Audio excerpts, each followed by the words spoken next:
Candidates enter this debate hall. It will be their very first time coming face to face, and they'll be standing just 6 feet apart. No live studio audience to cheer them on, no campaign staff allowed in this room either. Donald Trump won the coin toss and decided to give the final word in this debate. Vice President Kamala Harris choosing the podium on the right side of the debate stage.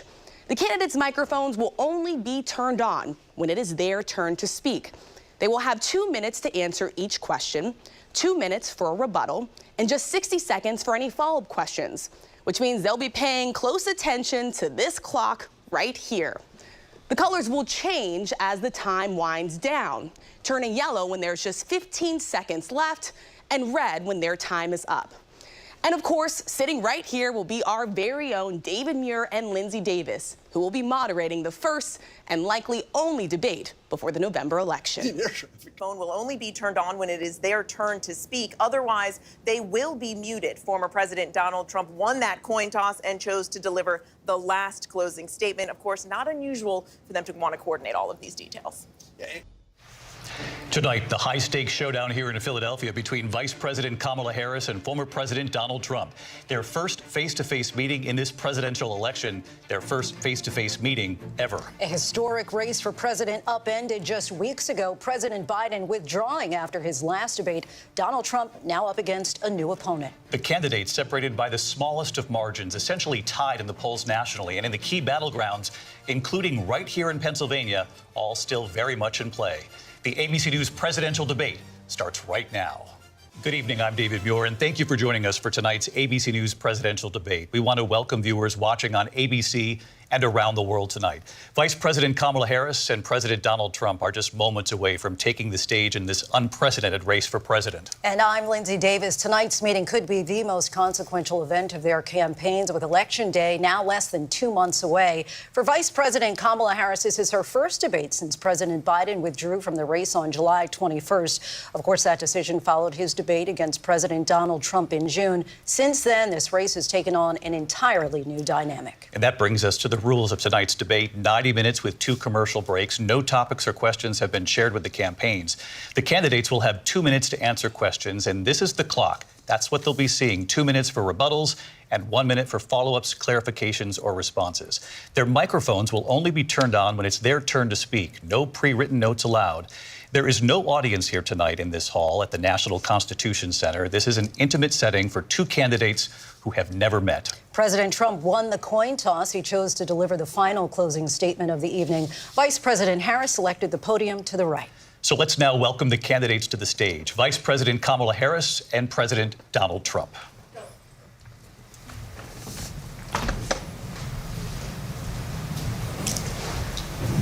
Kamala Harris. Let's have a good debate. Nice to see you. Have fun. Thank you.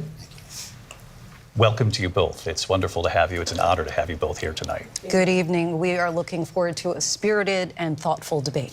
So let's get started. I want to begin tonight with the issue that voters repeatedly say is their #1 issue, and that is the economy and the cost of living in this country. Vice President Harris, you and President Trump were elected 4 years ago, and your opponent on the stage here tonight often asks his supporters, are you better off than you were 4 years ago? When it comes to the economy, do you believe Americans are better off than they were 4 years ago?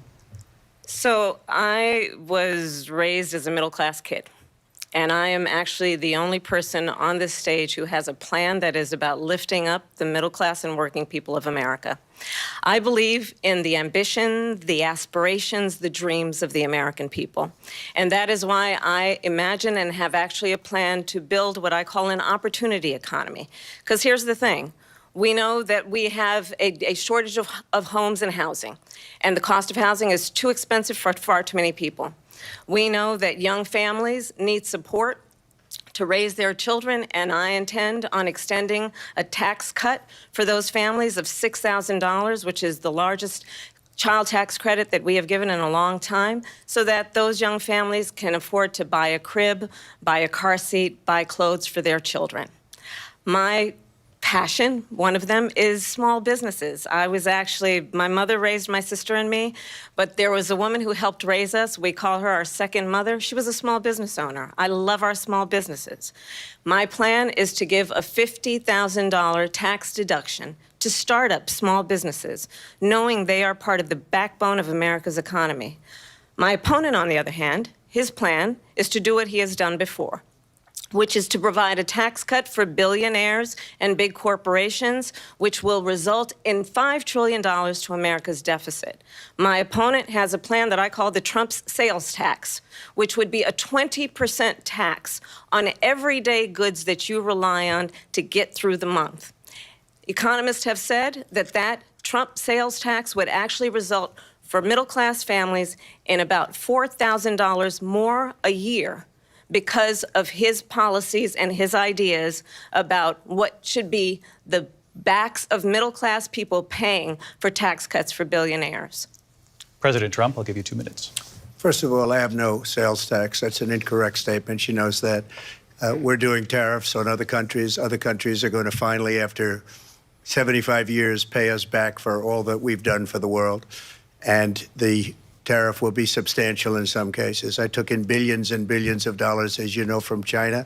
In fact, they never took the tariff off because there was so much money they can't. It would totally destroy everything that they've set out to do. They're taking in billions of dollars from China and other places. They've left the tariffs on. When I had it, I had tariffs, and yet I had no inflation. Look, we've had a terrible economy because inflation which is really known as a country buster. It breaks up countries. We have inflation like very few people have ever seen before, probably the worst in our nation's history. We were at 21%, but that's being generous because many things are 50, 60, 70, and 80% higher than they were just a few years ago. This has been a disaster for people, for the middle class, but for every class. On top of that, we have millions of people pouring into our country from prisons and jails, from mental institutions and insane asylums, and they're coming in and they're taking jobs that are occupied right now by African Americans and Hispanics, and also unions. Unions are going to be affected very soon. And you see what's happening. You see what's happening with towns throughout the United States. You look at Springfield, Ohio. You look at Aurora in Colorado. They are taking over the towns. They're taking over buildings. They're going in violently. These are the people that Xi and Biden led into our country, and they're destroying our country. They're dangerous. They're at the highest level of criminality, and we have to get them out. We have to get them out fast. I created one of the greatest economies in the history of our country. I'll do it again and even better. We are going to get to immigration and border security during this debate, but I would like to let Vice President Harris respond on the economy here. Well, I would love to. Let's talk about what Donald Trump left us. Donald Trump left us the worst unemployment since the Great Depression. Donald Trump left us the worst public health epidemic in a century. Donald Trump left us the worst attack on our democracy since the Civil War. And what we have done is clean up Donald Trump's mess. What we have done and what I intend to do is build on what we know are the aspirations and the hopes of the American people. But I'm going to tell you all in this debate tonight, you're going to hear from the same old tired playbook, a bunch of lies, grievances, and name-calling. What you're going to hear tonight is a detailed and dangerous plan called Project 2025 that the former president intends on implementing if he were elected again. I believe very strongly that the American people want a president who understands the importance of bringing us together, knowing we have so much more in common than what separates us. And I pledge to you to be a president for all Americans. President Trump will give you a minute here to respond. Number one, I have nothing to do, as you know, and as she knows better than anyone, I have nothing to do with Project 2025. That's out there. I haven't read it. I don't want to read it purposely. I'm not going to read it. This was a group of people that got together. They came up with some ideas, I guess some good, some bad. But it makes no difference. I have nothing to do. Everybody knows I'm an open book. Everybody knows what I'm going to do. Cut taxes very substantially and create a great economy like I did before.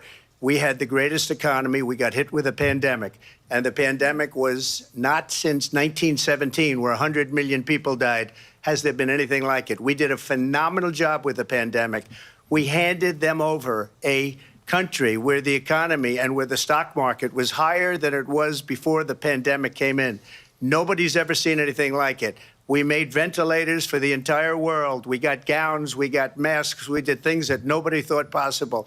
And people give me credit for rebuilding the military. They give me credit for a lot of things, but not enough credit for the great job we did with the pandemic. But the only jobs they got were bounce back jobs. These were jobs bounce back, and it bounced back and it went to their benefit. But I was the one that created them. They know it, and so does everybody else. Vice President Harris, I'll let you respond. So Donald Trump has no plan for you. And when you look at his economic plan, it's all about tax breaks for the richest people. I am offering what I describe as an opportunity economy, and the best economists in our country, if not the world, have reviewed our relative plans for the future of America. What Goldman Sachs has said is that Donald Trump's plan would make the economy worse, mine would strengthen the economy. What the Wharton School has said is Donald Trump's plan would actually explode the deficit. 16 Nobel laureates have described his economic plan as something that would increase inflation and by the middle of next year would invite a recession. You just have to look at where we are and where we stand on the issues. And I'd invite you to know that Donald Trump actually has no plan for you because he is more interested in defending himself than he is in looking out for you. That's just a soundbite. They gave her that to say. Look, I went to the Wharton School of Finance, and many of those professors, the top professors, think my plan is a brilliant plan. It's a great plan. It's a plan that's going to bring up our worth, our value as a country. It's going to make people want to be able to go and work and create jobs and create a lot of good, solid money for our country. And just to finish off, she doesn't have a plan. She copied Biden's plan, and it's like 4 sentences, like run, spot, run. 4 sentences that are just, oh, we'll try and lower taxes. She doesn't have a plan. Take a look at her plan. She doesn't have a plan. Mr. President, I do want to drill down on something you both brought up. The Vice President brought up your tariffs. You responded, and let's drill down on this, because your plan is what she calls is essentially a national sales tax. Your proposal calls for tariffs, as you pointed out here, on foreign imports across the board. You recently said that you might double your plan, imposing tariffs up to 20% on goods coming into this country. As you know, many economists say that with tariffs at that level, costs are then passed on to the consumer. Vice President Harris has argued it'll mean higher prices on gas, food, clothing, medication, arguing it costs the typical family nearly $4,000 a year. Do you believe Americans can afford higher prices because of tariffs? They're not going to have higher prices. What's going to have and who's going to have higher prices is China and all of the countries that have been ripping us off for years. I was the only president ever. China was paying us hundreds of billions of dollars, and so were other countries. And, you know, if she doesn't like them, they should have gone out and they should have immediately cut the tariffs. But those tariffs are there 3.5 years now under their administration. We are going to take in billions of dollars, hundreds of billions of dollars. I had no inflation, virtually no inflation. They had the highest inflation perhaps in the history of our country, because I've never seen a worse period of time.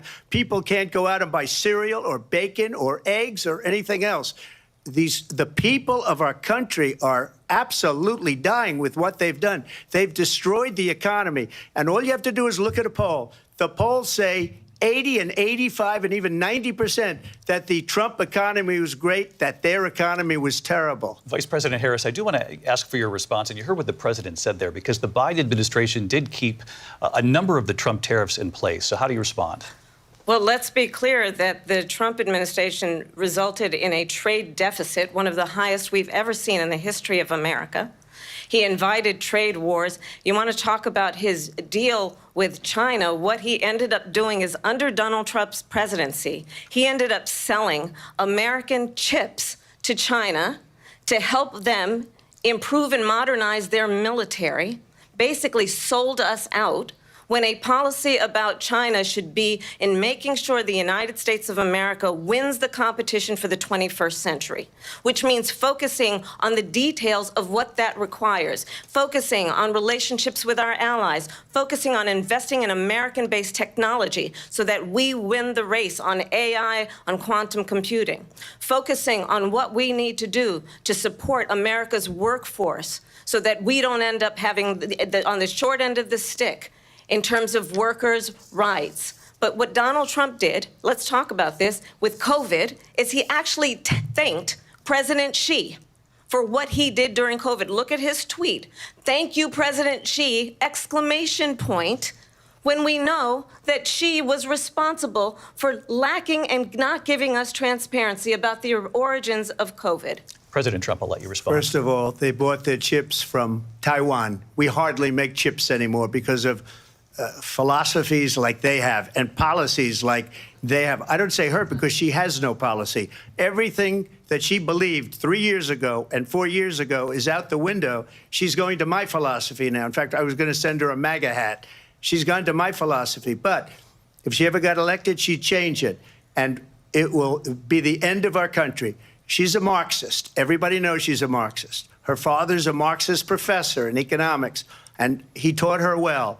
But when you look at what she's done to our country, and when you look at these millions and millions of people that are pouring into our country monthly, where it's, I believe, 21 million people, not the 15 that people say, and I think it's a lot higher than the 21, that's bigger than New York State pouring in. And just look at what they're doing to our country. They're criminals. Many of these people coming in are criminals. And that's bad for our economy, too. You know, you mentioned before, we'll talk about immigration later. Well, bad immigration is the worst thing that can happen to our economy. They have, and she has, destroyed our country with policy that's insane. Almost policy that you'd say they have to hate our country. President Trump, thank you. Lindsay? I want to turn to the issue of abortion. President Trump, you've often touted that you were able to kill Roe v. Wade. Last year, you said that you were proud to be the most pro-life president in American history. Then last month, you said that your administration would be great for women and their reproductive rights. In your home state of Florida, you surprised many with regard to your 6-week abortion ban because you initially had said that it was too short. And you said, quote, "I'm going to be voting that we need more than 6 weeks." But then the very next day, you reversed course and said you would vote to support the 6-week ban.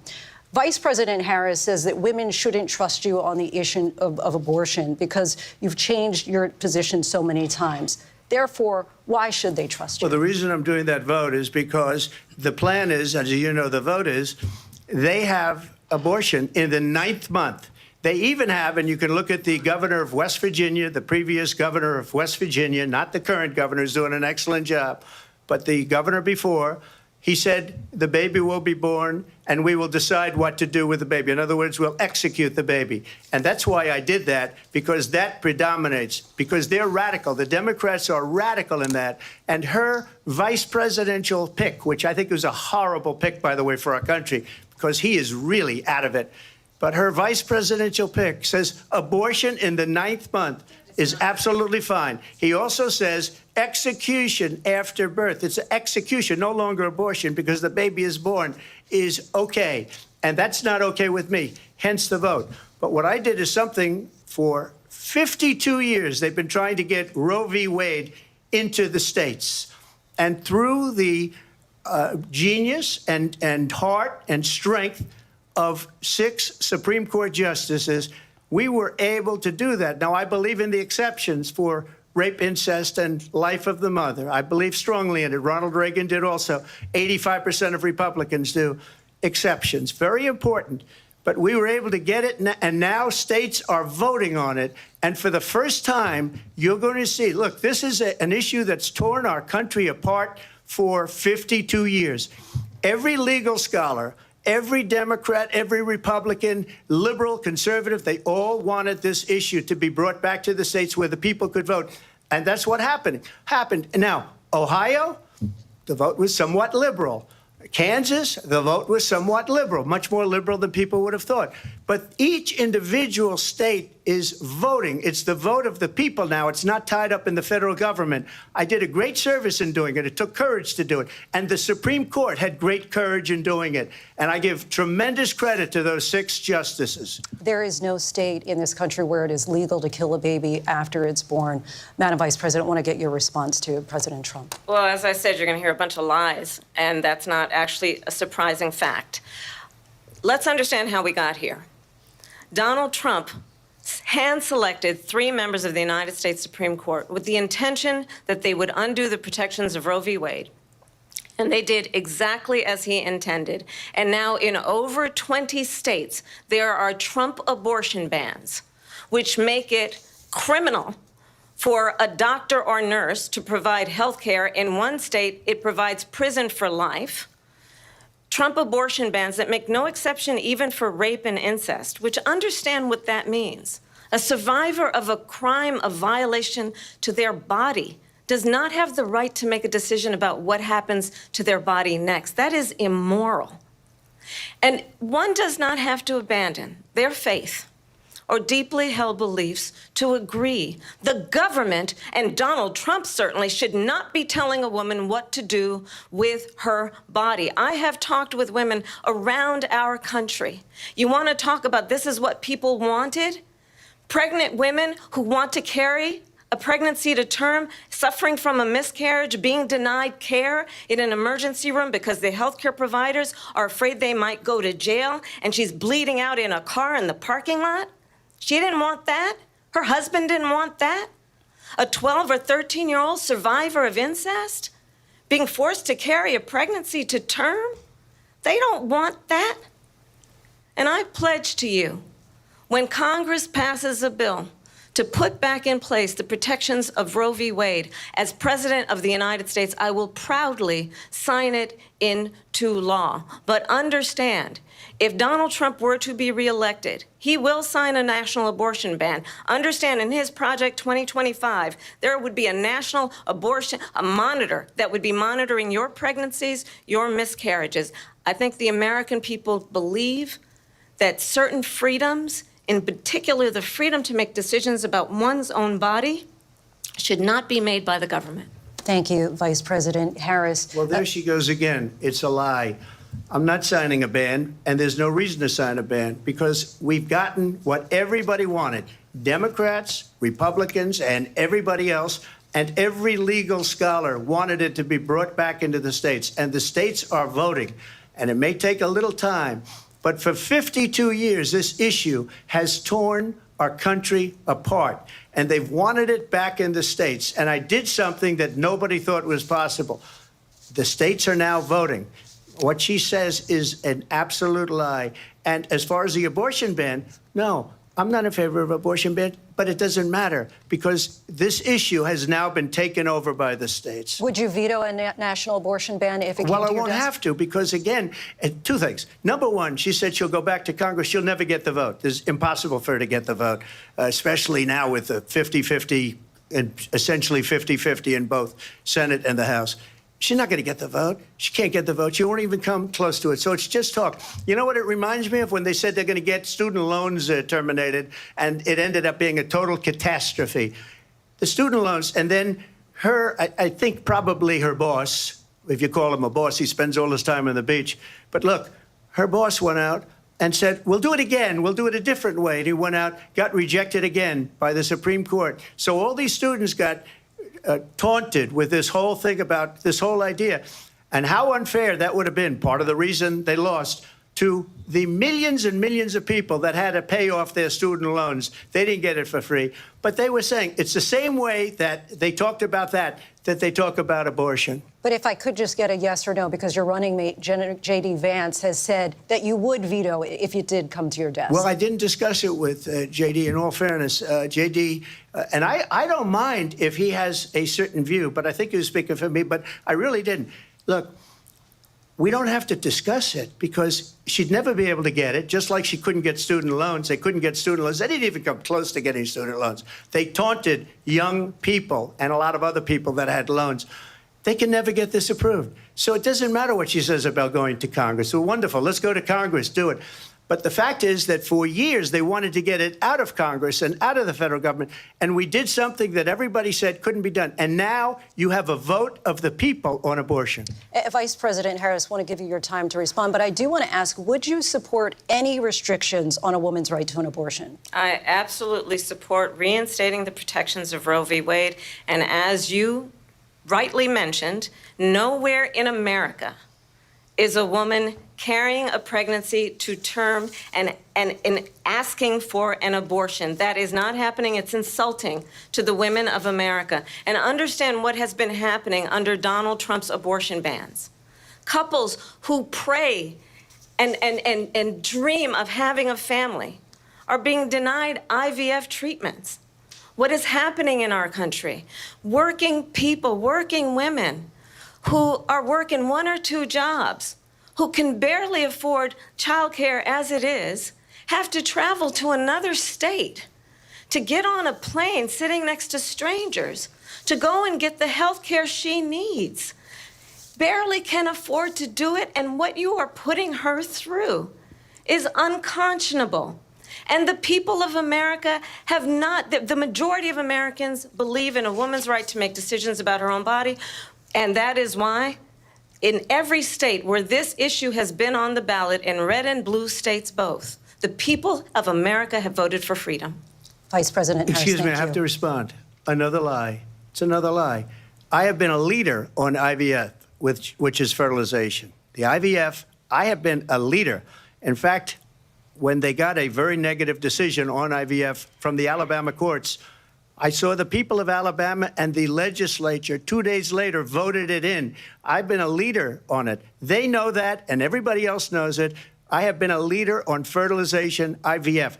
And the other thing, you should ask, will she allow abortion in the 8th month, 9th month, 7th month? Come on. Okay, would you do that? Why don't you ask her that question? Why don't you answer That's the problem. question? Would you because veto? under Roe v. Wade, Answer the question, would you veto? you could do abortions in the 7th month, the 8th month, the 9th That's month, not true. and probably after birth. Just look at the governor, former governor of Virginia. The governor of Virginia said, we put the baby aside, and then we determine what we want to do with the baby. President Trump, thank you. We're going to turn now to immigration and border security. We know it's an issue that's important to Republicans, Democrats, voters across the board in this country.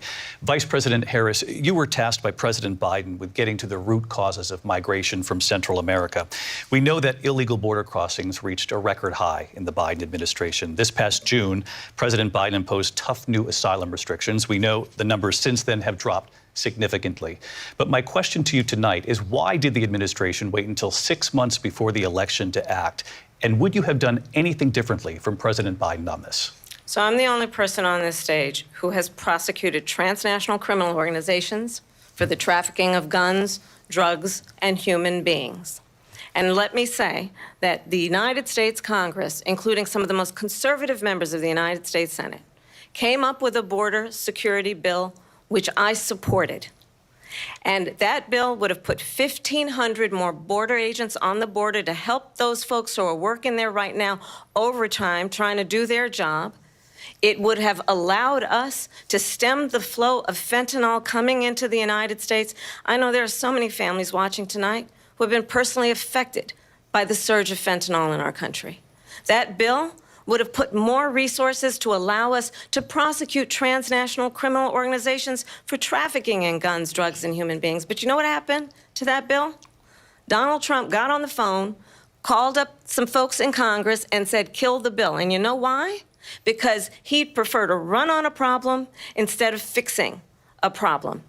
And understand, this comes at a time where the people of our country actually need a leader who engages in solutions, who actually addresses the problems at hand. But what we have in the former president is someone who would prefer to run on a problem instead of fixing a problem. And I'll tell you something, he's going to talk about immigration a lot tonight, even when it's not the subject that is being raised. And I'm going to actually do something really unusual, and I'm going to invite you to attend one of Donald Trump's rallies, because it's a really interesting thing to watch. You will see during the course of his rallies, he talks about fictional characters like Hannibal Lecter. He will talk about windmills cause cancer. And what you will also notice is that people start leaving his rallies early out of exhaustion and boredom. And I will tell you, the one thing you will not hear him talk about is you. You will not hear him talk about your needs, your dreams, and your desires. And I'll tell you, I believe you deserve a president who actually puts you first, and I pledge to you that I will. Vice President Harris, thank you. President Trump, on that point, I want to get your response. Well, I would like to respond. Let me just ask, though, why did you try to kill that bill, and successfully so? That would have put thousands of additional agents and officers on the border. First, let me respond as to the Please. rallies. She said people start leaving. People don't go to her rallies. There's no reason to go. And the people that do go, she's bussing them in and paying them to be there, and then showing them in a different light. So she can't talk about that. People don't leave my rallies. We have the biggest rallies, the most incredible rallies in the history of politics. That's because people want to take their country back. Our country is being lost. We're a failing nation. And it happened 3.5 years ago. And what's going on here, you're going to end up in World War III, just to go into another subject. What they have done to our country by allowing these millions and millions of people to come into our country, and look at what's happening to the towns all over the United States. And a lot of towns don't want to talk. It's not going to be Aurora or Springfield. A lot of towns don't want to talk about it because they're so embarrassed by it. In Springfield, they're eating the dogs, the people that came in. They're eating the cats. They're eating the pets of the people that live there. And this is what's happening in our country, and it's a shame. As far as rallies are concerned, as far as the reason they go is they like what I say. They want to bring our country back. They want to make America great again. It's a very simple phrase, make America great again. She's destroying this country, and if she becomes president, this country doesn't have a chance of success. Not only success, we'll end up being Venezuela on steroids. I just want to clarify here. You bring up Springfield, Ohio, and ABC News did reach out to the city manager there. He told us there have been no credible reports of specific claims of pets being harmed, injured, or abused by individuals within the immigrant community. Well, I've seen people on television. Let me just say here, this is the people on television say my dog was taken and used for food. So maybe he said that, and maybe that's a good thing to say for a city manager. I'm not taking this from television. But the people I'm on taking it from television the city saying their manager. dog was eaten by the people that went there. Again, the Springfield city manager says there's no evidence of that. Vice President Harris, I'll let you respond to the rest of what you've heard. You talk about extreme. You know, this is, I think, one of the reasons why in this election I actually have the endorsement of 200 Republicans who have formerly worked with President Bush, Mitt Romney, and John McCain, including the endorsement of former Vice President Dick Cheney and Congress member Liz Cheney. And if you want to really know the inside track on who the former president is, if he didn't make it clear already, just ask people who have worked with him. His former chief of staff, a 4-star general, has said he has contempt for the Constitution of the United States. His former national security advisor has said he is dangerous and unfit. His former Secretary of Defense has said the nation, the republic, would never survive another Trump term. And when we listen to this kind of rhetoric, when the issues that affect the American people are not being addressed, I think the choice is clear in this election. President Trump, I'll give you a quick minute to respond here. Thank you, because when I hear that, see, I'm a different kind of a person. I fired most of those people. Not so graciously. They did bad things or a bad job. I fired them. They never fired one person. They didn't fire anybody having to do with Afghanistan and the Taliban and the 13 people who's were just killed, viciously and violently killed. And I got to know the parents and the family. They didn't fire. They should have fired all those generals, all those top people, because that was one of the most incompetently handled situations anybody has ever seen. So when somebody does a bad job, I fire him. And you take a guy like Esper. He was no good. I fired him. So he writes a book. Another one writes a book. Because with me, they can write books. With nobody else can they. But they have done such a poor job, and they never fire anybody. Look at the economy. Look at the inflation. They didn't fire any of their economists. They have the same people. That's a good way not to have books written about you. But just to finish, I got more votes than any Republican in history by far. In fact, I got more votes than any president, sitting president, in history by far. Let me continue on immigration. It was what you wanted to talk about earlier, so let's get back to your deportation proposal that the vice president has reacted to as well. President Trump, you call this the largest domestic deportation operation in the history of our country. You say you would use the National Guard. You say if things get out of control, you'd have no problem using the U.S. military. Police, yes. You also said you would use local police. How would you deport 11 million undocumented immigrants? I know you believe that number is much higher. Take us through this. What does this look like? Will authorities be going door to door in this country? Yeah, it is much higher because of them. They allowed criminals, many millions of criminals. They allowed terrorists. They allowed common street criminals. They allowed people to come in, drug dealers, to come into our country. And they're now in the United States and told by their countries like Venezuela, don't ever come back or we're going to kill you. Do you know that crime in Venezuela and crime in countries all over the world is way down? You know why? Because they've taken their criminals off the street and they've given them to her to put into our country. And this will be one of the greatest mistakes in history for them to allow. And I think they probably did it because they think they're going to get votes, but it's not worth it because they're destroying the fabric of our country by what they've done. There's never been anything done like this at all. They've destroyed the fabric of our country. Millions of people let in. And all over the world, crime is down. All over the world except here. Crime here is up and through the roof. Despite their fraudulent statements that they made, crime in this country is through the roof. And we have a new form of crime. It's called migrant crime. And it's happening at levels that nobody thought possible. President Trump, as you know, the FBI says overall violent crime is actually coming down in this country. But Vice President Harris, the FBI they were defrauding statements. They didn't include the worst cities. They didn't include the cities with the worst crime. It was a fraud, just like their number of 818,000 jobs that they said they created turned out to be a fraud. President Trump, thank you. I'll let you respond, Vice President Harris. Well, I think this is so rich coming from someone who has been prosecuted for national security crimes, economic crimes, election interference, has been found liable for sexual assault, and his next big court appearance is in November at his own criminal sentencing. And let's be clear, where each person stands on the issue of what is important about respect for the rule of law and respect for law enforcement.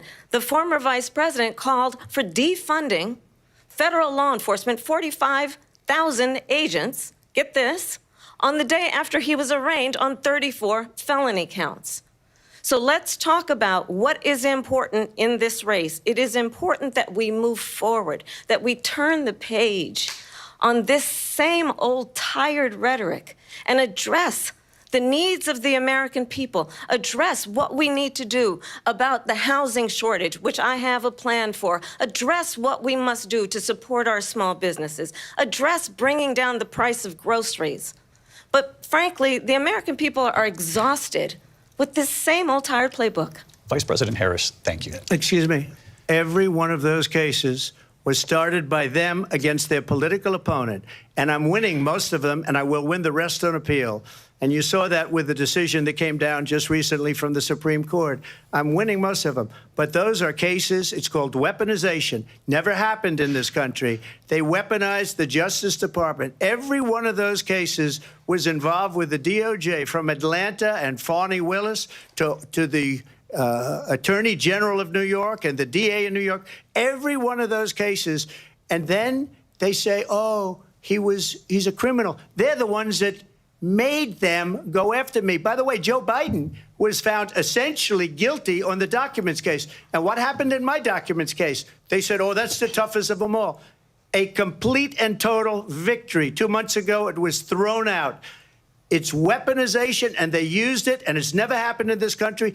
They used it to try and win an election. They're fake cases. President Trump, thank you. A really quick response here, Vice President Harris, on this notion of weaponization of the Justice Department. Well, let's talk about extreme and understand the context in which this election in 2024 is taking place. The United States Supreme Court recently ruled that the former president would essentially be immune from any misconduct if he were to enter the White House again. Understand, this is someone who has openly said he would terminate, I'm quoting, terminate the Constitution of the United States, that he would weaponize the Department of Justice against his political enemies. Someone who has openly expressed disdain for members of our military. Understand what it would mean if Donald Trump were back in the White House with no guardrails, because certainly we know now the court won't stop him. We know J.D. Vance is not going to stop him. It's up to the American people. Vice President stop Harris, him. thank you. Lindsay? Vice President Harris, in your last run for president. This is the one that weaponized, not me. She weaponized. I probably took a bullet to the head because of the things that they say about me. They talk about democracy. I'm a threat to democracy. They're the threat to democracy with a fake Russia investigation We do have a lot that went nowhere. We have a lot to get to. Lindsay? Vice President Harris, in your last run for president, you said you wanted to ban fracking. Now you don't. You wanted mandatory government buyback programs for assault weapons. Now your campaign says you don't. You supported decriminalizing border crossings. Now you're taking a harder line. I know you say that your values have not changed. So then why have so many of your policy positions changed?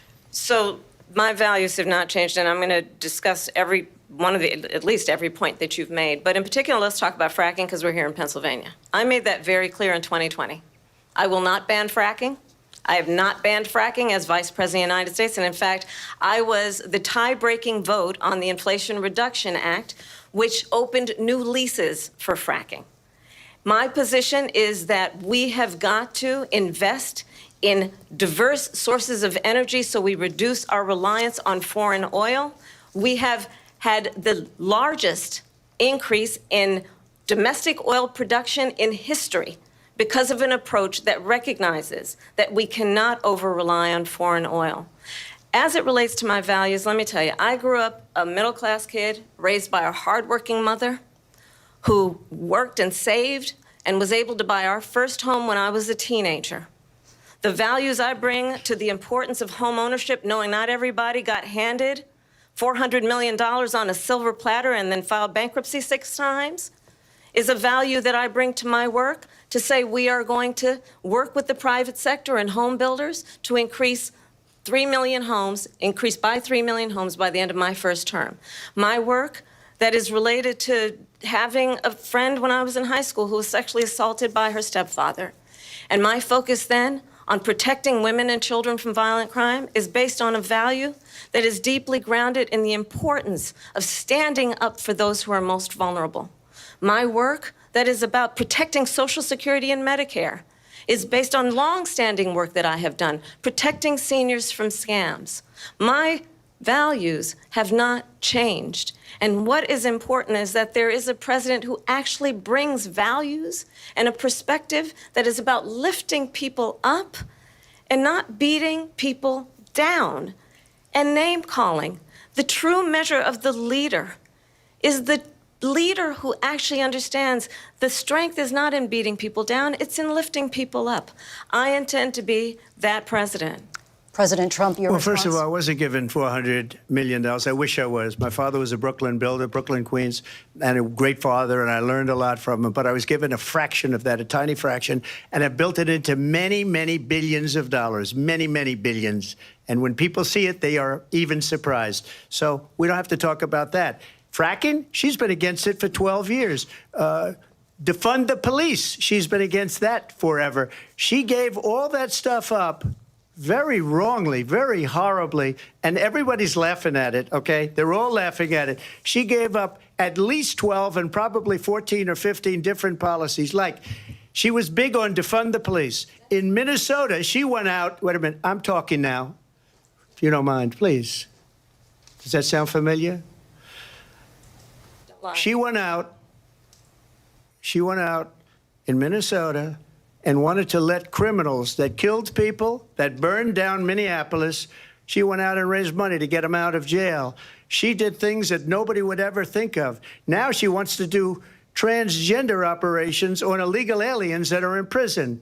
This is a radical left liberal that would do this. She wants to confiscate your guns, and she will never allow fracking in Pennsylvania. If she won the election, fracking in Pennsylvania will end on day one. Just to finish, one thing so important, in my opinion. So I got the oil business going like nobody has ever done before. When they took over, they got rid of it, started getting rid of it, and the prices were going up the roof. They immediately let these guys go to where they were. I would have been 5 times, 4 times, 5 times higher, because you're talking about 3.5 years ago. They got it up to where I was because they had no choice, because the prices of energy were quadrupling and doubling. You saw what happened to gasoline. So they said, let's go back to Trump. But if she won the election, the day after that election, they'll go back to destroying our country, and oil will be dead, fossil fuel will be dead. We'll go back to windmills, and we'll go back to solar, where they need a whole desert to get some energy to come out of it. You ever see a solar plant? By the way, I'm a big fan of solar, but they take 400, 500 acres of desert President soil. Trump, we have a These lot are of not good issues things that we for the have to get to. environment, as We're she out of time. understands. Thank you. Lindsay, thank you. We have an election in just 56 days. And I want to talk about the peaceful transfer of power, which, of course, we all know is a cornerstone of our democracy, and the role of a president in a moment of crisis. Mr. President, on January 6th, you told your supporters to march to the Capitol. You said you would be right there with them. The country and the world saw what played out at the Capitol that day, the officers coming under attack. Aides in the West Wing say you watched it unfold on television off the Oval Office. You did send out tweets, but it was more than 2 hours before you sent out that video message telling your supporters to go home. Is there anything you regret about what you did on that day? You just said a thing that isn't covered. Peacefully and patriotically, I said during my speech, not later on. Peacefully and patriotically. And nobody on the other side was killed. Ashley Babbitt was shot by an out-of-control police officer that should have never, ever shot her. It's a disgrace. But we didn't do this group of people that have been treated so badly. I ask, what about all the people that are pouring into our country and killing people that she allowed to pour in? She was the border czar, remember that. She was the border czar. She doesn't want to be called the border czar because she's embarrassed by the border. In fact, she said at the beginning, well, I'm surprised you're not talking about the border yet. That's because she knows what a bad job they've done. What about those people? When are they going to be prosecuted? When are these people from countries all over the world, not just South America?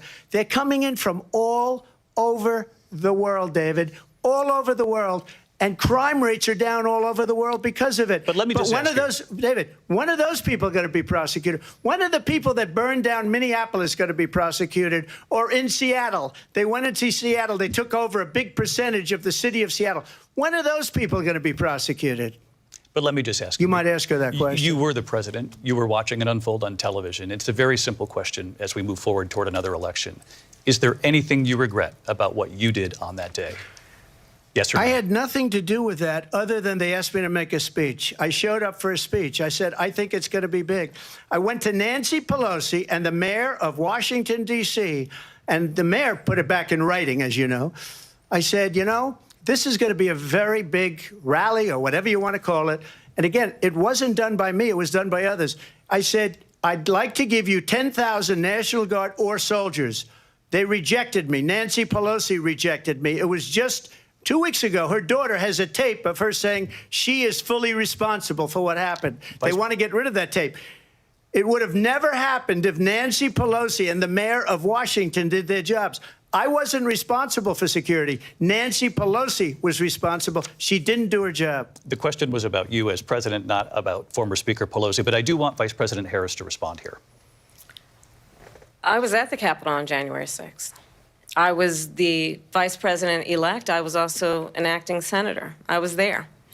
And on that day, the President of the United States incited a violent mob to attack our nation's capital, to desecrate our nation's capital. On that day, 140 law enforcement officers were injured, and some died.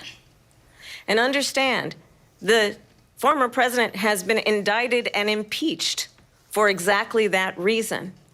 But this is not an isolated situation. Let's remember Charlottesville, where there was a mob of people carrying tiki torches, spewing anti-Semitic hate. And what did the president then at the time say? There were fine people on each side. Let's remember that when it came to the Proud Boys, a militia, The president said, the former president said, stand back and stand by. So for everyone watching who remembers what January 6th was, I say we don't have to go back. Let's not go back. We're not going back. It's time to turn the page. And if that was a bridge too far for you, well, there is a place in our campaign for you to stand for country, to stand for our democracy, to stand for rule of law, and to end the chaos, and to end the approach that is about attacking the foundations of our democracy because you don't like the outcome. And be clear on that point. Donald Trump, the candidate, has said in this election there will be a bloodbath if this and the outcome of this election is not to his liking. Let's turn the page on this. Let's not go back. Let's chart a course for the future and not go backwards to the past. Let me just follow up here. It was a different term, and it was a term that related to energy because they have destroyed our energy business. That was where bloodbath was. Also, on Charlottesville, that story has been, as you would say, debunked. Laura Ingraham, Sean Hannity, Jesse, all of these people, they covered it. If they go an extra sentence, they will see it was perfect. It was debunked in almost every newspaper, but they still bring it up, just like they bring 2025 up. They bring all of this stuff up. I ask you this. You talk about the Capitol. Why are we allowing these millions of people to come through on the southern border? How come she's not doing anything? And I'll tell you what I would do, and I would be very proud to do it. I would say we would both leave this debate right now. I'd like to see her go down to Washington, D.C. during this debate because we're wasting a lot of time. Go down to, because she's been so bad, it's so ridiculous. Go down to Washington, D.C. and let her sign a bill to close up the border because they have the right to do it. They don't need bills. They have the right to do it. The President of the United States, you'll get him out of bed. You'll wake him up at 4 o'clock in the afternoon. Right. You'll say, come on down to the office. Let's sign a bill. If he signs a bill that the border is closed, all he has to do is say it to the Border Patrol, who are phenomenal. If they do that, the border is closed. Mr. Those President, people are killing many people, unlike J6. We talked immigration here tonight. I do want to focus on this next issue to both of you because it really brings us this into focus, truth in these times that we're living in. Mr. President, for 3.5 years after you lost the 2020 election, you repeatedly falsely claimed that you won, many times saying you won in a landslide. In the past couple of weeks leading up to this debate, you have said, quote, you lost by a whisker, that you, quote, didn't quite make it, that you came up a little bit short. I said that? Are you now acknowledging that you lost in 2020? No, I don't acknowledge that at all. But I said that sarcastically. You know that. It was said, oh, we lost by a whisker. That was said sarcastically. Look, there's so much proof. All you have to do is look at it. And they should have sent it back to the legislatures for approval. I got almost 75 million votes, the most votes any sitting president has ever gotten. I was told if I got 63, which was what I got in 2016, you can't be beaten.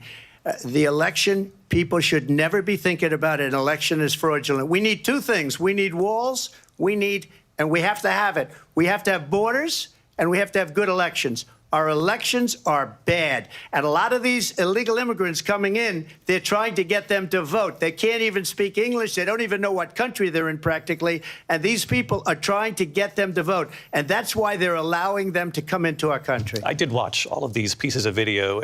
I didn't detect the sarcasm, lost by a whisker. We didn't quite make it. And we should just point out here as clarification, and you know this, you and your allies, 60 cases in front of many judges, many of them Republican. No judge looked at it. And said there was no we didn't have standing. Fraud. That's the other thing.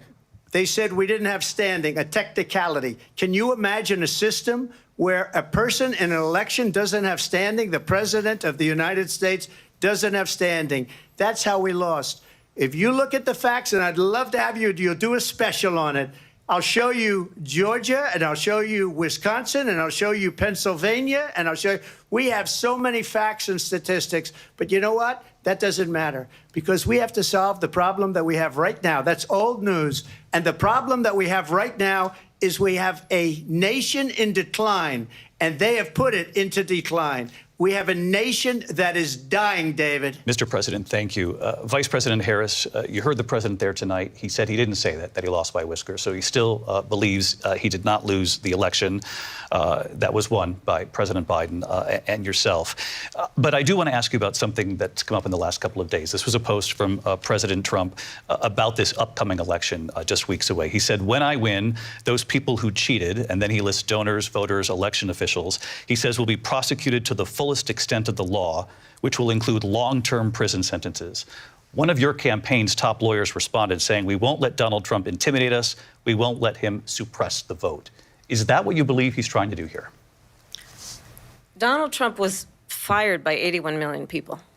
So let's be clear about that. And clearly he is having a very difficult time processing that. But we cannot afford to have a president of the United States who attempts, as he did in the past, to upend the will of the voters in a free and fair election.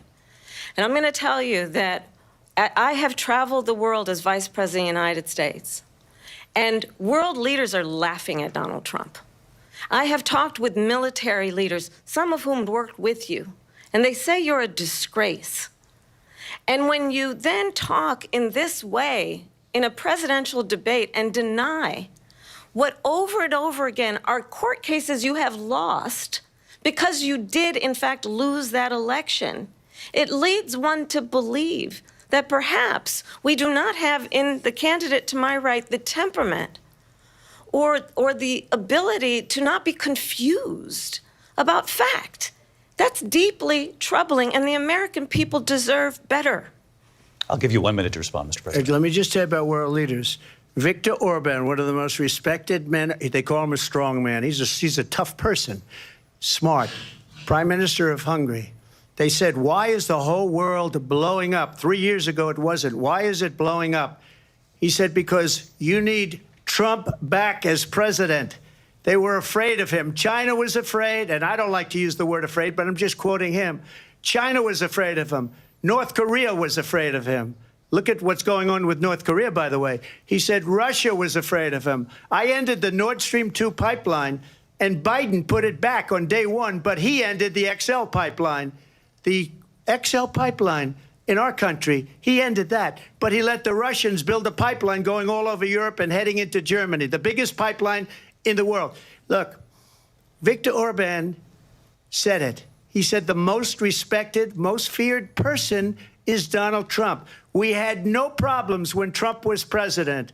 But when this weak, pathetic man that you saw at a debate just a few months ago, that if he weren't in that debate, he'd be running instead of her. She got no votes. He got 14 million votes. What you did, you talk about a threat to democracy.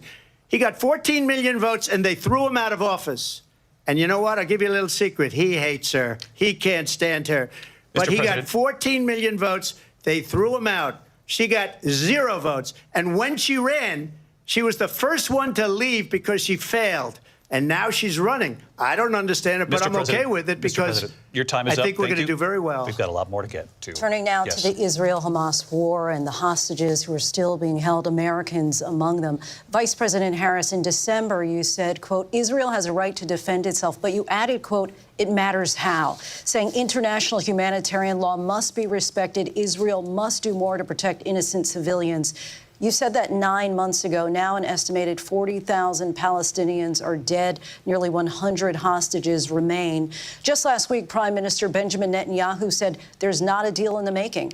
President Biden has not been able to break through the stalemate. How would you do it? Well, let's understand how we got here. On October 7, Hamas, a terrorist organization, slaughtered 1,200 Israelis. Many of them young people who were simply attending a concert. Women were horribly raped. And so absolutely, I said then, I say now, Israel has a right to defend itself. We would. And how it does so matters. Because it is also true, far too many innocent Palestinians have been killed. Children, mothers. What we know is that this war must end. It must end immediately, and the way it will end is we need a ceasefire deal and we need the hostages out. And so we will continue to work around the clock on that. Work around the clock, also understanding that we must chart a course for a two-state solution. And in that solution, there must be security for the Israeli people and Israel, and in equal measure for the Palestinians. But the one thing I will assure you always, I will always give Israel the ability to defend itself, in particular as it relates to Iran and any threat that Iran and its proxies pose to Israel. But we must have a two-state solution where we can rebuild Gaza, where the Palestinians have security, self-determination, and the dignity they so rightly deserve.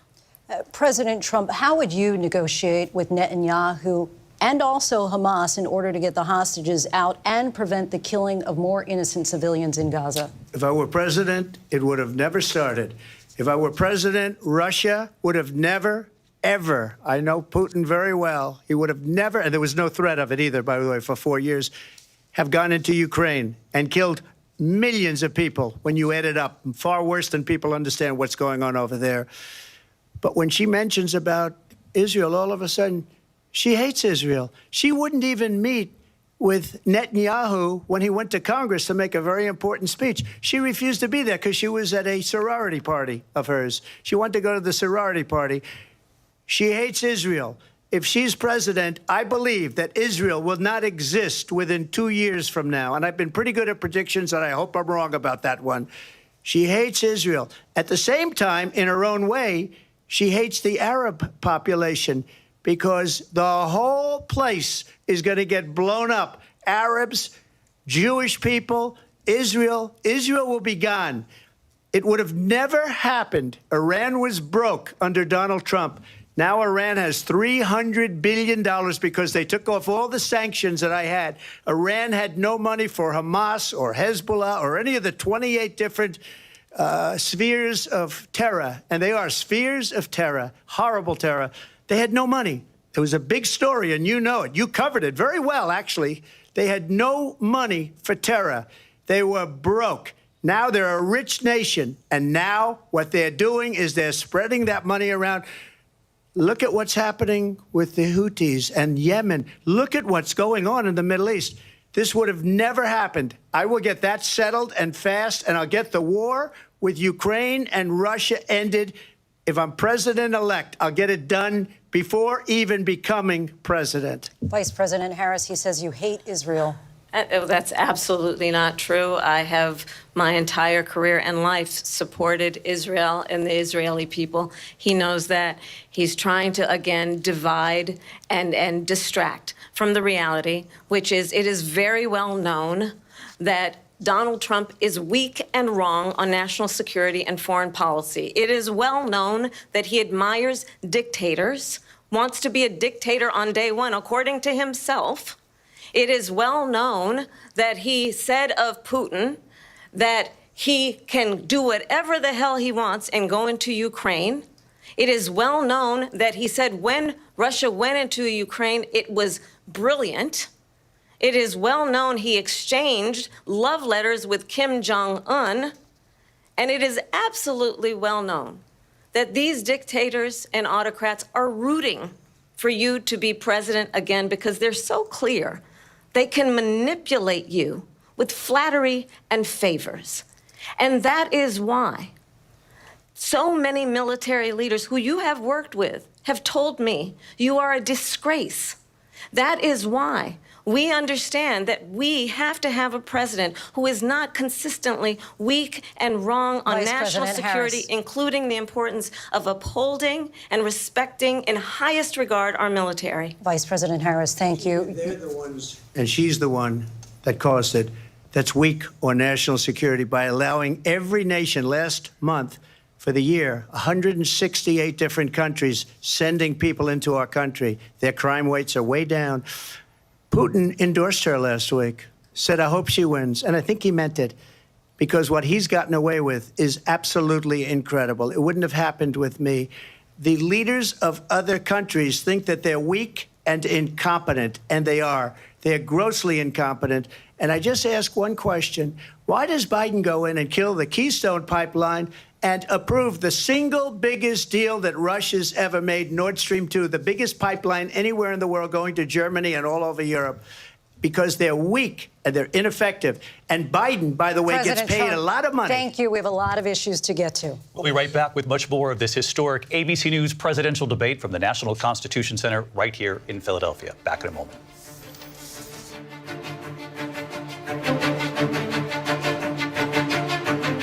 You have said you would solve this war in 24 hours. You said so just before the break tonight. How exactly would you do that? And I want to ask you a very simple question tonight. Do you want Ukraine to win this war? I want the war to stop. I want to save lives that are being uselessly, people being killed by the millions. It's the millions. It's so much worse than the numbers that you're getting, which are fake numbers.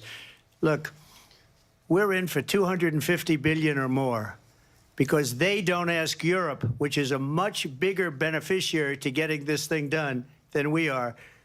They're in for $150 billion less because Biden and you don't have the courage to ask Europe like I did with NATO. They paid billions and billions, hundreds of billions of dollars when I said, either you pay up or we're not going to protect you anymore. So that's maybe one of the reasons they don't like me as much as they like weak people.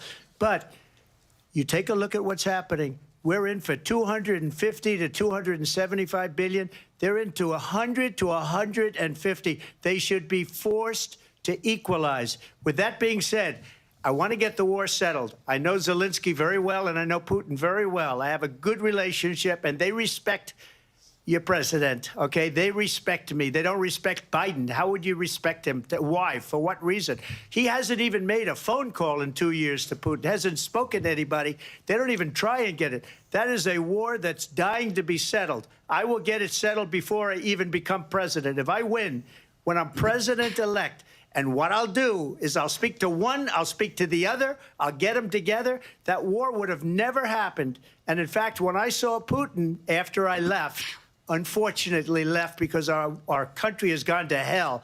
But after I left, when I saw him building up soldiers, he did it after I left, I said, oh, he must be negotiating. It must be a good, strong point of negotiation. Well, it wasn't, because Biden had no idea how to talk to him. He had no idea how to stop it. And now you have millions of people dead, and it's only getting worse, and it could lead to World War III. Don't kid yourself, David. We're playing with World War III, and we have a president that we don't even know if he's... Where is our president? We don't even know if he's a president. And just to clarify they here... threw him out of a campaign like a dog. We don't even know. Is he our president? But we have a president, Mr. President, that doesn't know he's alive. Your time is up. Just to clarify in the question, do you believe it's in the U.S. best interests for Ukraine to win this war, yes or no? I think it's the U.S. best interest to get this war finished and just get it done. All right. Negotiate a deal, because we have to stop all of these human lives from being destroyed. I want to take this to Vice President Harris. I want to get your thoughts on support for Ukraine in this moment, but also, as Commander-in-Chief, if elected, how would you deal with Vladimir Putin, and would it be any different from what we're seeing from President Biden? Well, first of all, it's important to remind the former president you're not running against Joe Biden, you're running against me. I believe the reason that Donald Trump says that this war would be over within 24 hours is because he would just give it up. And that's not who we are as Americans. Let's understand what happened here. I actually met with Zelensky a few days before Russia invaded, tried through force to change territorial boundaries, to defy one of the most important international rules and norms, which is the importance of sovereignty and territorial integrity. And I met with President Zelensky. I shared with him American intelligence about how he could defend himself. Days later, I went to NATO's eastern flank, to Poland and Romania. And through the work that I and others did, we brought 50 countries together to support Ukraine in its righteous defense. And because of our support, because of the air defense, the ammunition, the artillery, the javelins, the Abrams tanks that we have provided, Ukraine stands as an independent and free country. If Donald Trump were president, Putin would be sitting in Kyiv right now. And understand what that would mean, because Putin's agenda is not just about Ukraine. Understand why the European allies and our NATO allies are so thankful that you are no longer president, and that we understand the importance of the greatest military alliance the world has ever known, which is NATO, and what we have done to preserve the ability of Zelensky and the Ukrainians to fight for their independence. Otherwise, Putin would be sitting in Kyiv with his eyes on the rest of Europe, starting with Poland. And why don't you tell the 800,000 Polish Americans right here in Pennsylvania how quickly you would give up for the sake of favor and what you think is a friendship with what is known to be a dictator who would eat you for lunch. Vice President Harris, thank you. We've heard from both of you on Ukraine tonight. Afghanistan came up in the last hour. I wanted her to respond to something you said earlier, and please, I'll give you a minute here. Putin would be sitting in Moscow, and he wouldn't have lost 300,000 men and women, but he would have been sitting in Moscow. Quiet, please. He would have been sitting in Moscow much happier than he is right now. But eventually, you know, he's got a thing that other people don't have. He's got nuclear weapons. They don't ever talk about that. He's got nuclear weapons. Nobody ever thinks about that. And eventually, maybe he'll use them, and maybe he hasn't been that threatening. But he does have that, something we don't even like to talk about. Nobody likes to talk about it. But just so you understand, they sent her to negotiate peace before this war started. 3 days later, he went in and he started the war because everything they said was weak and stupid. They said the wrong things. That war should have never started. She was the emissary. They sent her in to negotiate with Zelensky and Putin, and she did. And the war started 3 days later. And that's the kind of talent we have with her. She's worse than Biden. In my opinion, I think he's the worst president in the history of our country. She goes down as the worst vice president in the history of our country. But let me tell you something. She is a horrible negotiator. They sent her in to negotiate. As soon as they left, Putin did the invasion. President Trump, thank you. You did bring up something. You said she went to negotiate with Vladimir Putin. Vice President Harris, have you ever met Vladimir Putin? Can you clarify tonight? Yet again, I said it at the beginning of this debate, you're going to hear a bunch of lies coming from this fellow. And that is another one.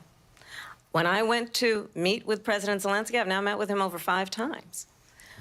The reality is it has been about standing as America always should, as a leader upholding international rules and norms, as a leader who shows strength, understanding that the alliances we have around the world are dependent on our ability to look out for our friends and not favor our enemies because you adore strongmen instead of caring about democracy. And that is very much what is at stake here. The President of the United States is commander-in-chief.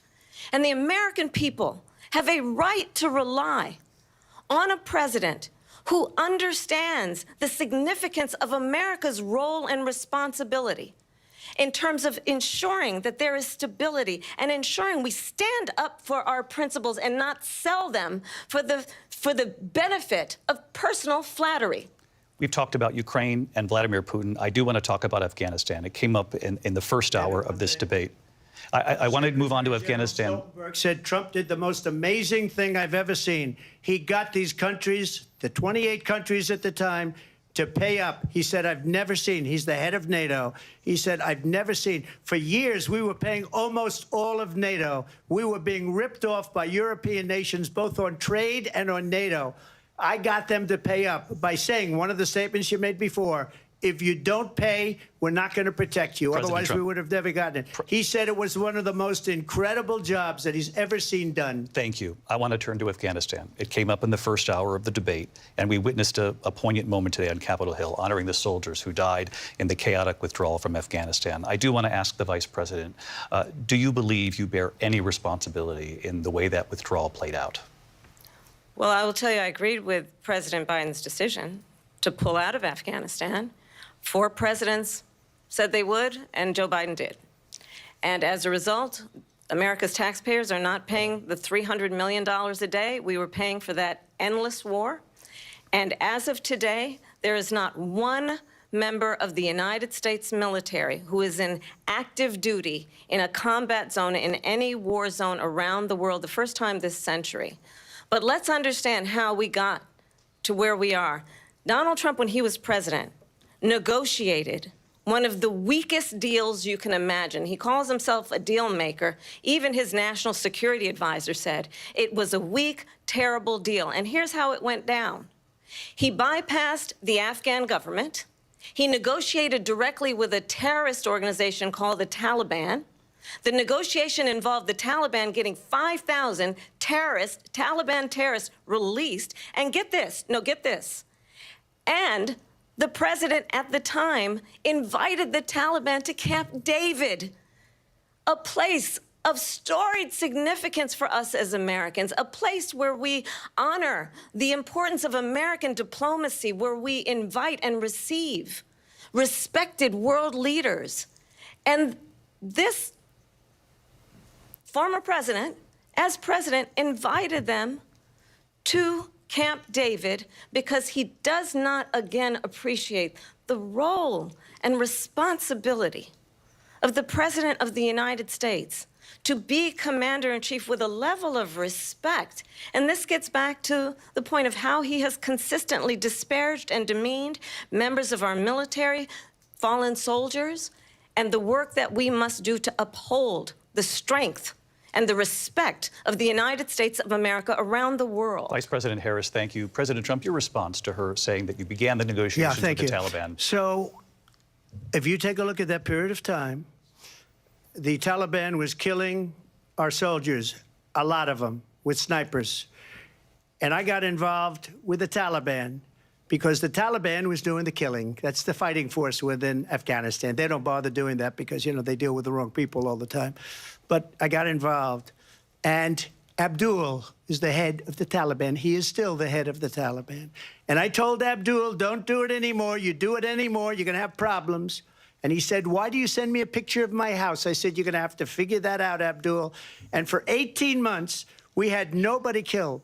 We did have an agreement negotiated by Mike Pompeo. It was a very good agreement. The reason it was good, it was we were getting out. We would have been out faster than them, but we wouldn't have lost the soldiers. We wouldn't have left many Americans behind, and we wouldn't have left $85 billion worth of brand new, beautiful military equipment behind. And just to finish, they blew it.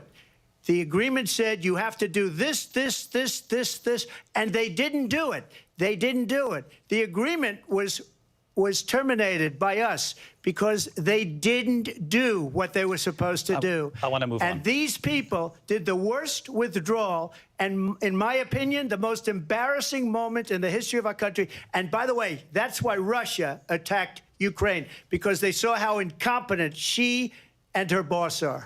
President Trump, thank you.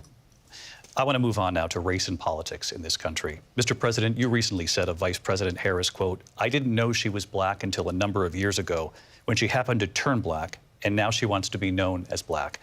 I want to ask a bigger picture question here tonight. Why do you believe it's appropriate to weigh in on the racial identity of your opponent? I don't, and I don't care. I don't care what she is. I don't care. You make a big deal out of something, I couldn't care less. Whatever she wants to be is okay with me. But those were your words, so I'm asking. I don't know. I mean, all I can say is I read where she was not black, that she put out, and I'll say that. And then I read that she was black, and that's okay. Either one was okay with me. That's up to her. That's up to her. Vice President Harris, your thoughts on this? I think it's, I mean, honestly, I think it's a tragedy that we have someone who wants to be president who has consistently, over the course of his career, attempted to use race to divide the American people.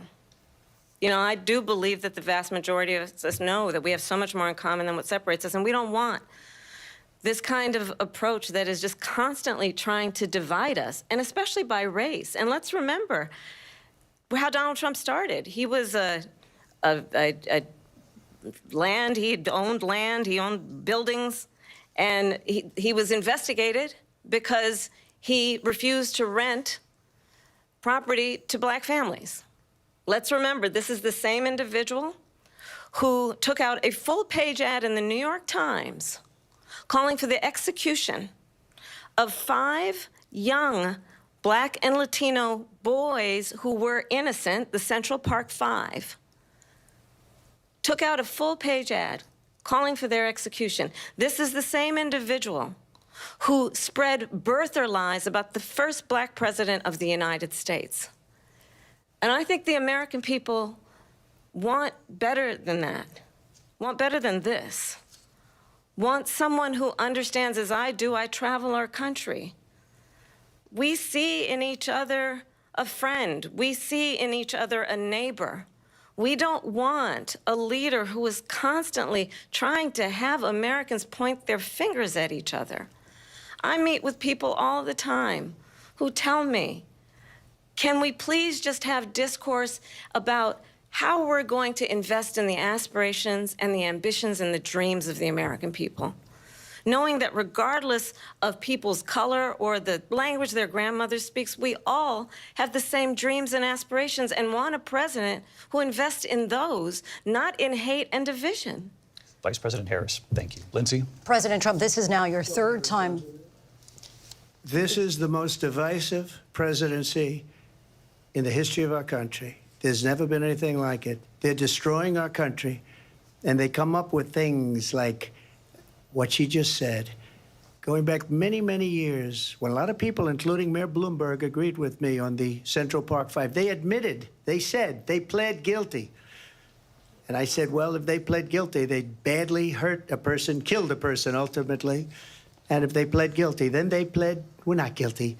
But this is a person that has to stretch back years, 40, 50 years ago, because there's nothing now. I built one of the greatest economies in the history of the world, and I'm going to build it again. It's going to be bigger, better, and stronger.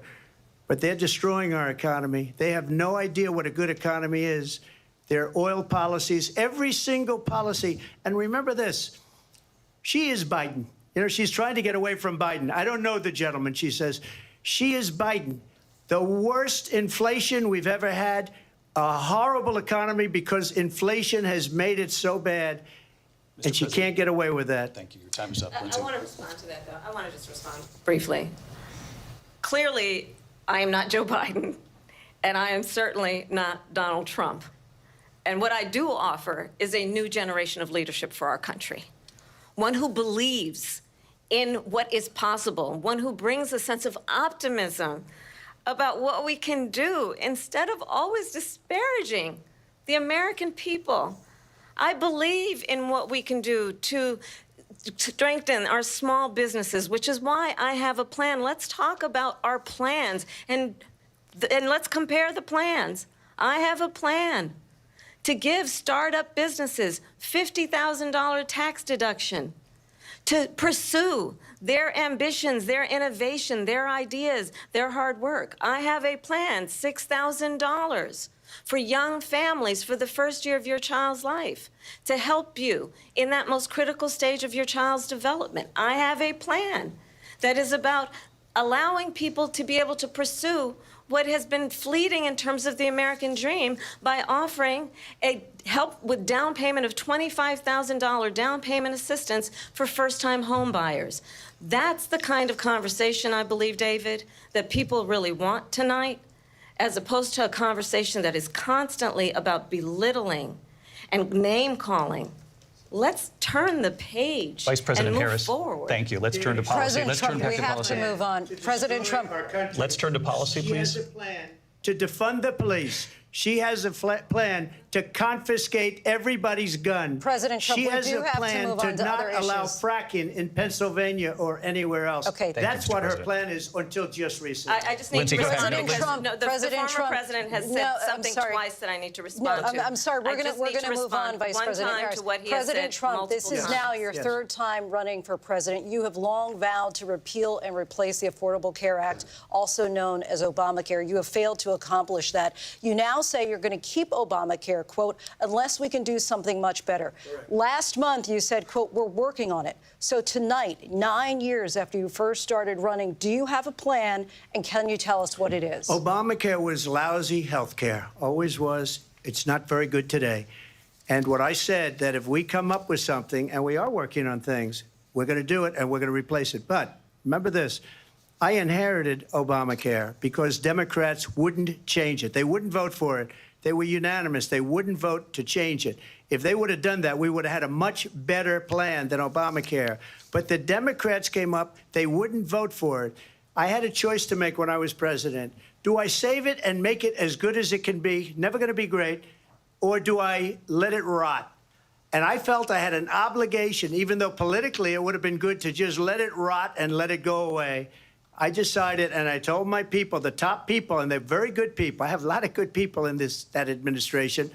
We read about the bad ones. We had some real bad ones, too, and so do they. They have really bad ones. The difference is they don't get rid of them. But let me just explain. I had a choice to make. Do I save it and make it as good as it can be, or do I let it rot? And I saved it. I did the right thing. But it's still never going to be great, and it's too expensive for people. And what we will do is we're looking at different plans. If we can come up with a plan that's going to cost our people, our population, less money and be better health care than Obamacare, then I would absolutely do it. But until then, I'd run it as good as it can be run. So just a yes or no, you still do not have a plan? I have concepts of a plan.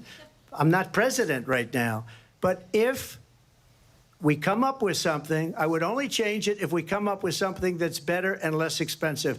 And there are concepts and options we have to do that. And you'll be hearing about it in the not-too-distant future. Vice President Harris, in 2017, you supported Bernie Sanders' proposal to do away with private insurance and create a government-run health care system.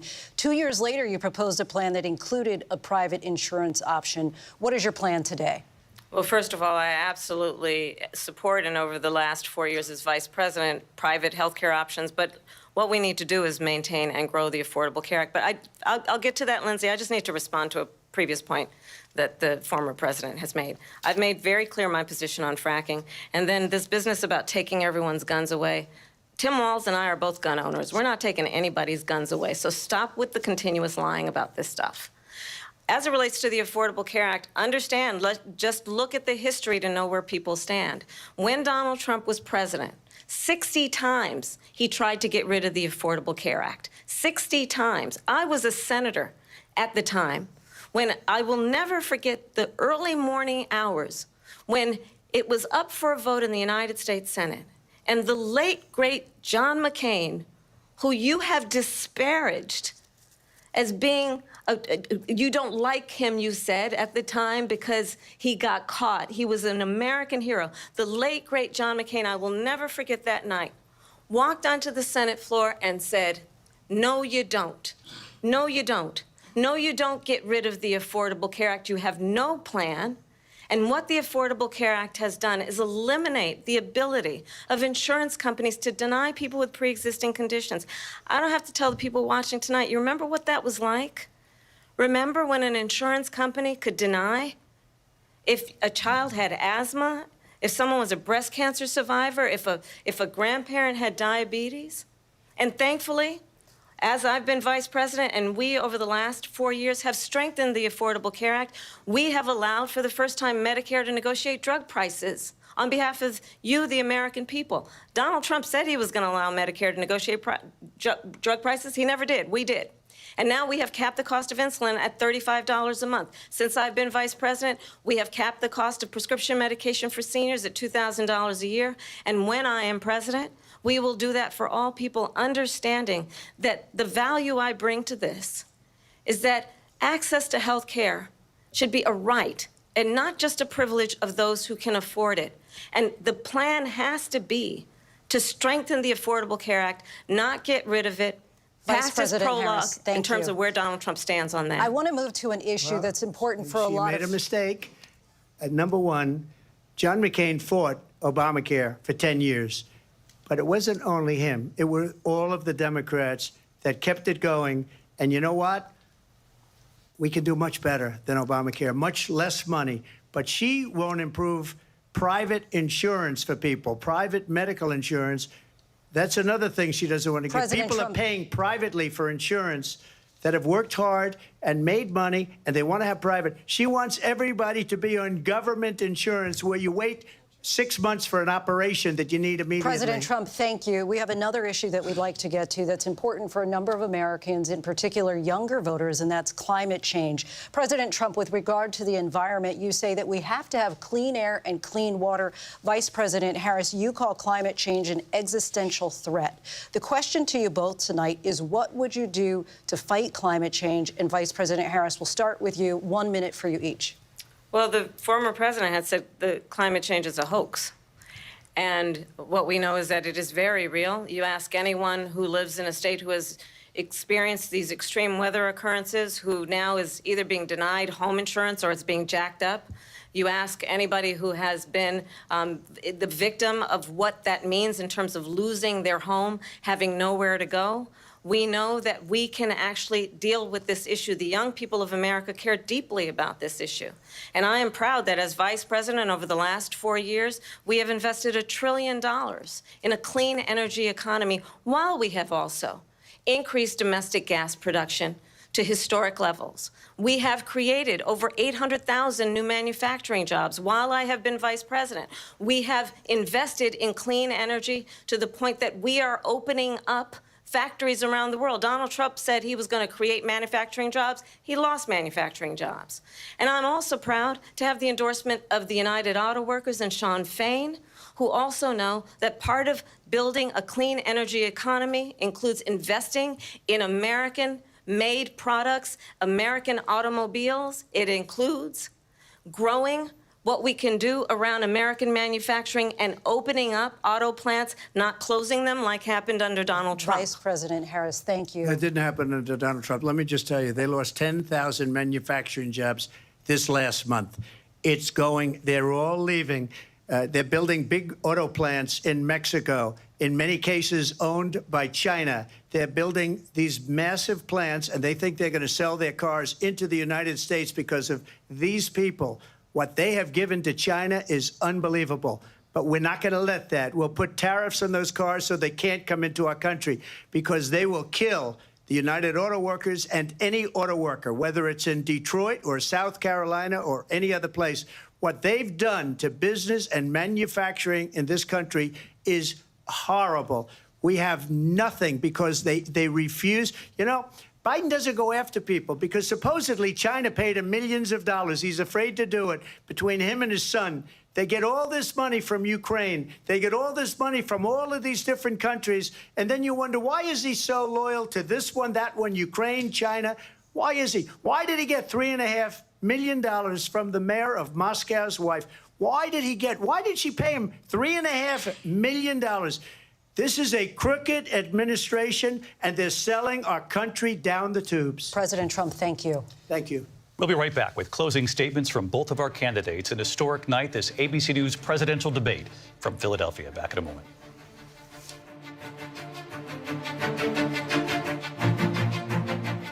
Welcome back tonight. The time has come for closing statements, and Vice President Harris, we begin with you. So I think you've heard tonight two very different visions for our country. One that is focused on the future, and the other that is focused on the past, and an attempt to take us backward. But we're not going back. And I do believe that the American people know we all have so much more in common than what separates us, and we can chart a new way forward. And a vision of that includes having a plan, understanding the aspirations, the dreams, the hopes, the ambition of the American people, which is why I intend to create an opportunity economy, investing in small businesses, in new families, in what we can do around protecting seniors, what we can do that is about giving hardworking folks a break and bringing down the cost of living.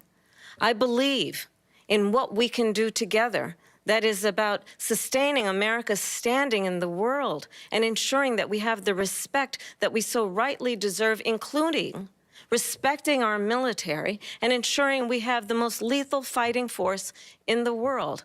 I will be a president that will protect our fundamental rights and freedoms, including the right of a woman to make decisions about her own body and not have her government tell her what to do. I'll tell you, I started my career as a prosecutor. I was a DA, I was an attorney general, a United States senator, and now vice president. I've only had one client, the people. And I'll tell you, as a prosecutor, I never asked a victim or a witness, are you a Republican or a Democrat? The only thing I ever asked them, are you okay? And that's the kind of president we need right now. Someone who cares about you and is not putting themselves first. I intend to be a president for all Americans and focus on what we can do over the next 10 and 20 years to build back up our country by investing right now in you, the American people.